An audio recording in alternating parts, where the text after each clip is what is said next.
جب انسان کسی کے کمال کو دیکھ کر جلتا ہے تو اس کی نظر بد جو ہے وہ اس بندے کو نقصان پہنچا سکتی ہے۔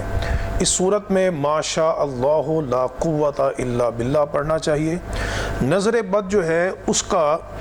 اس قدر تیز معاملہ ہے اور سخت معاملہ ہے کہ نبی کریم صلی اللہ تعالیٰ علیہ وسلم کا ارشاد گرامی ہے صحیح مسلم کے اندر، سرکار دو عالم علیہ السلام نے ارشاد فرمایا، حدیث نمبر 2188 ہے،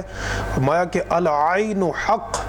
کہ نظر بد جو ہے وہ برحق ہے، یعنی اس کا ثبوت بالکل برحق ہے۔ وَلَوْ كَانَ شَيْءٌ سَابَقَ الْقَدَرَ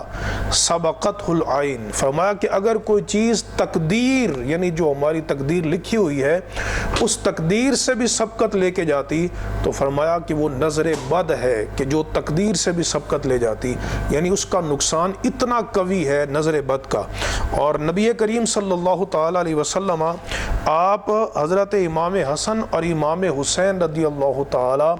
عنہما کو ایک دم کرتے تھے، اور سرکار دو عالم علیہ السلام نے فرمایا کہ تمہارے باپ یعنی حضرت ابراہیم علیہ السلام بھی اپنے بیٹوں کو یہ نظر بد کا دم کرتے تھے، یعوذ بہا اسماعیل و اسحاق، فرمایا کہ وہ حضرت اسماعیل اور اسحاق علیہ السلام کو نظر بد کا یہ دم کرتے تھے، اور وہ کیا ہے، اعوذ بکلمات اللہ التامہ، میں اللہ کے پورے کلمات کے ساتھ پناہ مانگتا ہوں، من کل شیطان وہامہ، ہر شیطان کے شر سے اور زہریلے جانور کے شر سے، ومن کل عین لامہ،